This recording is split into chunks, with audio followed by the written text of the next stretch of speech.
Allah? Where is Allah? Where is Allah? Where is Allah? Where is Allah subhanahu wa ta'ala? Where is He?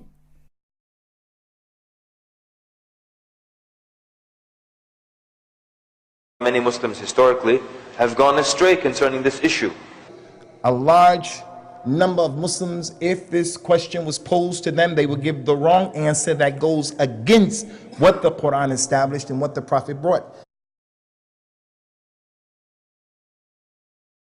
Where's Allah? What is this guy talking about? This is weird. Why would someone discuss this?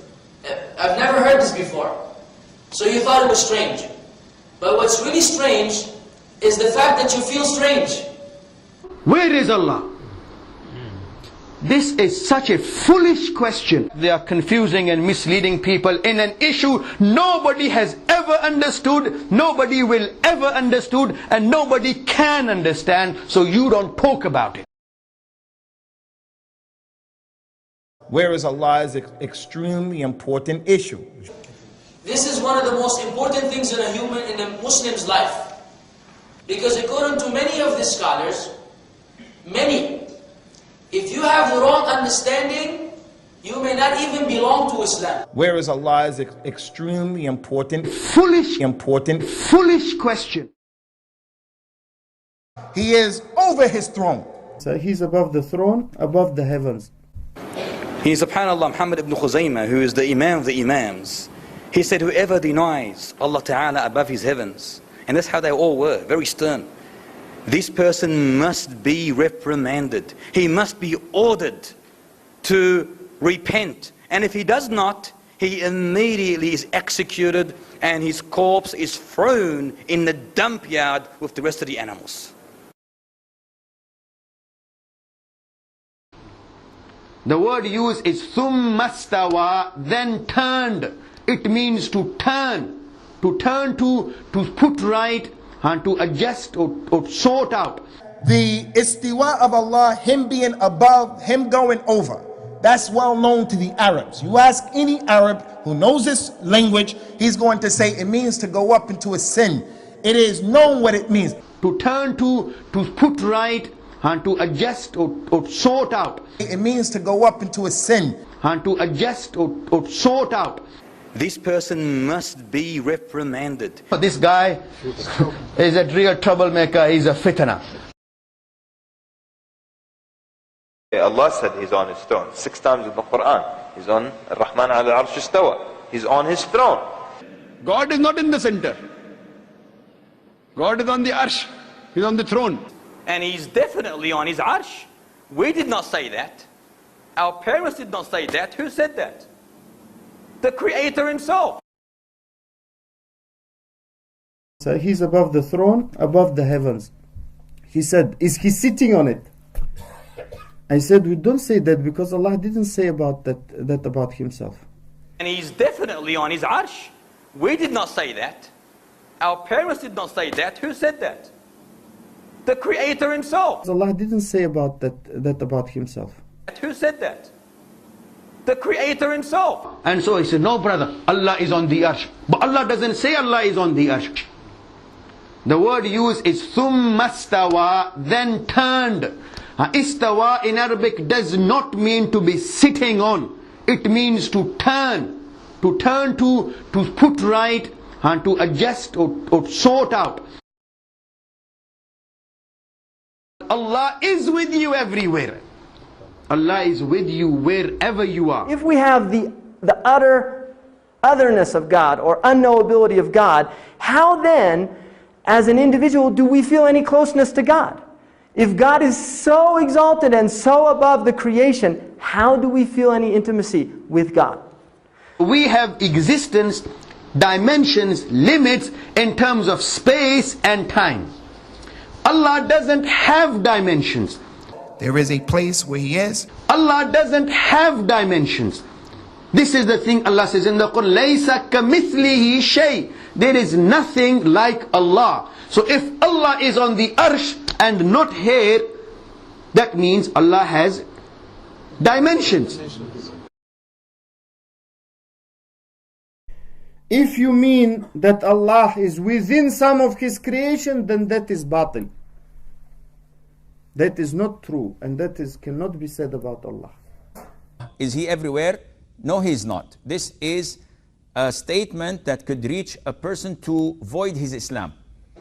A large number of Muslims, if this question was posed to them, they would give the wrong answer that goes against what the Quran established and what the Prophet brought, sallallahu alaihi wasallam, and they would say that Allah is everywhere. And what they mean by that, Allah is really everywhere, and not explaining it. Allah is here with us, and so forth and so on. And that's the wrong answer. If God is so exalted and so above the creation, He is over His throne. how do we feel any intimacy with God? This statement is blasphemy, to say that Allah Azza wa Jal is everywhere. As for Allah subhanahu wa ta'ala, the Lord of all the worlds, there is a place where He is, and that place is not in this dunya. He is the Lord in the heavens and in the earth. He's not in this dunya. He is the Lord in the heavens and in the earth. Allah is there? How? Are you crazy? And in the earth. That's the wrong answer. Arsh is on top of the seventh heaven. If Allah is on the seventh heaven on top of the Arsh only, so there's a big gap between us and Allah. Allah is with you everywhere. That is not true. That's the wrong answer. They have no clue. Allah was there and there was nothing created. No, may Allah have mercy upon you, that whoever believes that Allah inhabits the sky or that Allah exists within a place, then this person is definitely not a Muslim. Rather, this person should believe that Allah exists without a place and say the two testifications of faith immediately to become Muslim. Allah created in the beginning. هو الذي خلق الأرض في يومين. When there was nothing, Allah was there. There will come a time when there will be nothing, Allah will be there. Everything else, including Arsh, Kursi, Lawh Mahfuz, and everything is what is referred to in Aqaid as Hadith. Hadith means created. Everything isn't from beginning. Only Allah is from the beginning. When there was nothing, Allah was always there. Allah will always be there. Everything else has been created by Allah.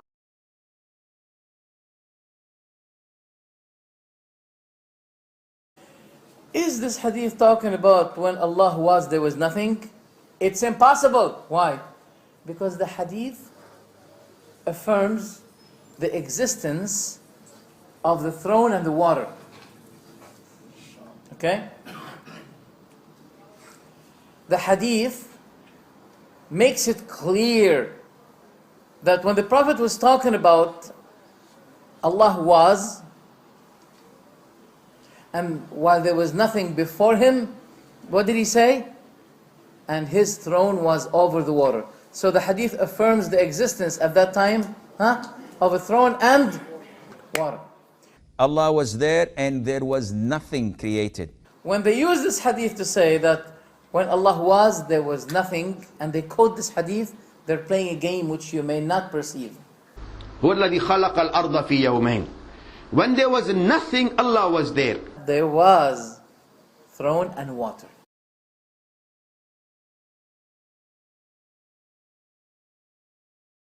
Allah said He's on His throne. 6 times in the Quran. He's on Ar-Rahman al-Arsh istawa. He's on His throne. 7. There are 7 ayat that repeat the same thing over and over again. That Allah is mustawan ala al-arsh. He is over His throne. The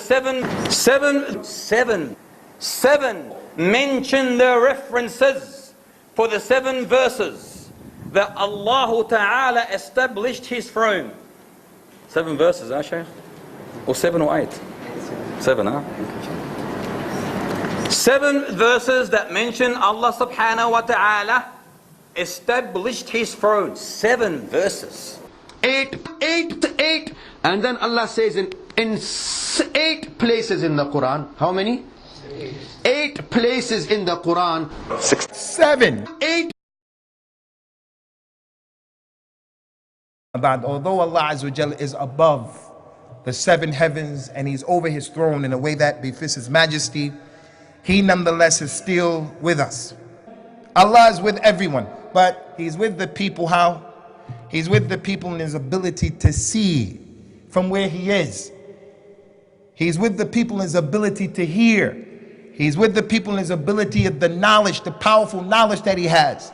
Someone said to me earlier on that no, Allah Ta'ala is closer to us than our jugular vein. Is that correct? Is He? Is He MTS? Is He? He is. How? With what?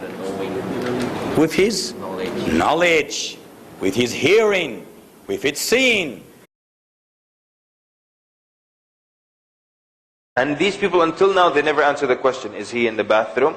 They stay quiet. Is He in the church? They stay quiet. Is He in other places that you wouldn't be caught dead in these places? They're quiet. Is He in the bar? They're quiet. And those who say everywhere, Allah is everywhere, yeah, think for a while. Yani, when I go, may Allah Azza wa Jall's name be exalted, when I go to the toilet, when I go to the bathrooms, when I'm in the sewer, Allah is there? How? Are you crazy? Allah Azza wa Jal is greater than all what you can comprehend or understand. So you have to believe that this statement is blasphemy, to say that Allah Azza wa Jal is everywhere. If that is your opinion, and you say, you feel it to be shameful to think that God is in the toilet with you, when you go to the toilet, can God see you or not see you? Allah says in the Quran, إِنَّهُ بِكُلِّ شَيْءٍ بَصِيرٍ. He's watching everything. So if He's watching everything, then and to say He's watching you in everything you are doing, He can hear you, and whatever you are doing is in His knowledge, is in His knowledge. So if you feel that for Allah to be with you there is shameful, and then for Allah to be watching you doing that, isn't that the same thing? Are you crazy? So this is big fitna talking about where Allah subhanahu wa ta'ala is distant. And then to say, brother, is Allah in the toilet? Is Allah with you when you are mating with your wife? La hawla wa la quwwata illa billah.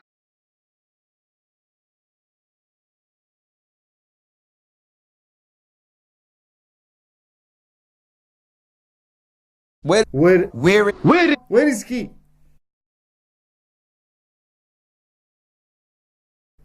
How can Ikhwan we unite when one of us says Allah is everywhere, one says Allah is above the throne, one says Allah is not inside the world, not outside, not to the left, right, left, above, down. Where is He?